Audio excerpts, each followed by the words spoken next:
Manatra ny araba indray tompolasy tompovavy amin'izao aliny alady fa 7 fa 4 ny volana May izao faly fitafaona aminao indray faly ihany koa izay miaraba ireo renim-pianakaviana rehetra amin'ity androany ity tamin'ny nahatratraran'izy ireo izao fetin'ireny izao indrindra moa fa ireo reny izay mpankafy sy mpanaraka ny fandarana ary mpanao fanatanjahantena ihany koa. Miaraba anao mbola dia miaraba ihany tokoa ireo renim-pianakaviana rehetra amin'izao alina izao miarabantsika mpanaraka tsy tapaka ny fandarana mahery ihany koa.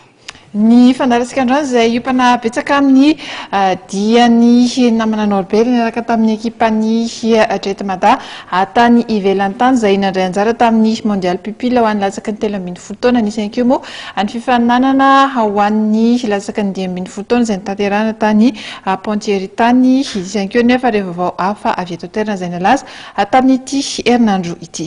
Fanadidinina voalohany ary hoarantsika amin'ity hariva ity dia ny famotinana ny lalaon'ny Jetmada latsaky ny 13 taona tany amin'ny fedina ny tompon-daka eran-tany izany laharana 530 moa no nisy ny ekipa malagasy tamin'ireo 27 mpandray anjara.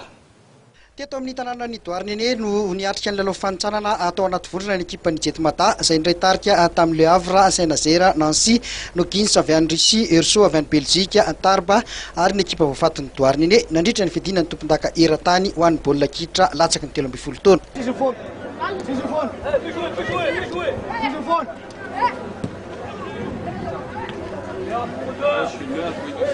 Afapo tamin'ny dingana vitan'ny mpilalao-ny mpitantana ny Jetmada nandritra ity faninanana ity laharana 530 tamin'ireo 27 mpandray anjara ny Jetmada fandresena efatra faharesena 3 atsala iray.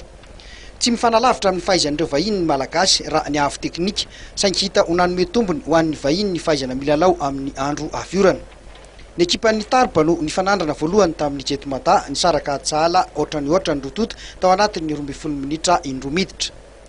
Tamin'ity fihaonany ity ny tokony nahazon'ny Jetmada ny tapakila ekarina amin'ny ampavalin-dalana saingy amin'ny nalao voalohany azy dia hita ho sahirana ny mpilalao-ny Jetmada niatrika ireo mpilalao tsy mitovy volon-koditra aminy sy nampiny ny aratsian'ny andro na dia manana okazion maro aza ny Jetmada teto dia tsy nentina tafiditra baolina mihitsy.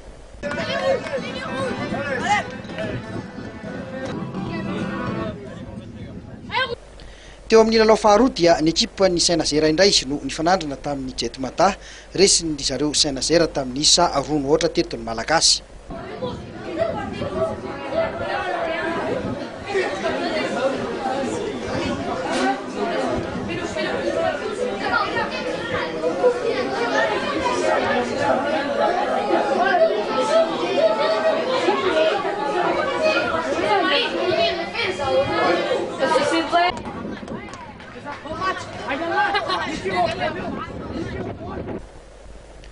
Teo amin'ny lalao fahatelo dia nandresy ny Erso avy any Belzika tamin'ny isa 2-0.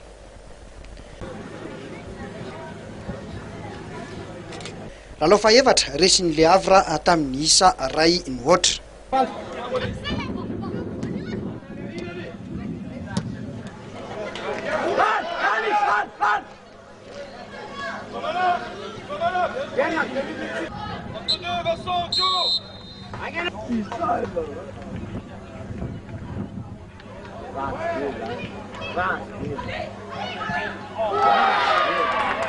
Teo amin'ny lalao fahadimy dia niondrika nanoloana ny Nancy Lorraine tamin'ny isa 3-0.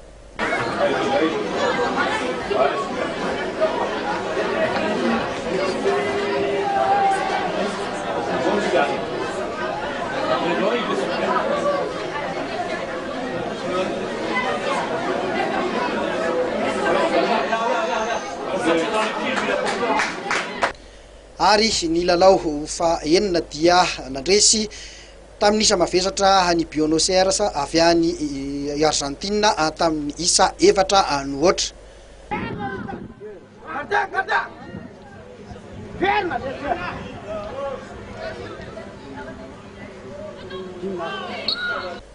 Ary ny lalao farany dia nandresy ny ekipan'ny Douarnenez izay mpapetrany ity faninanana ity tamin'ny isa 2-0.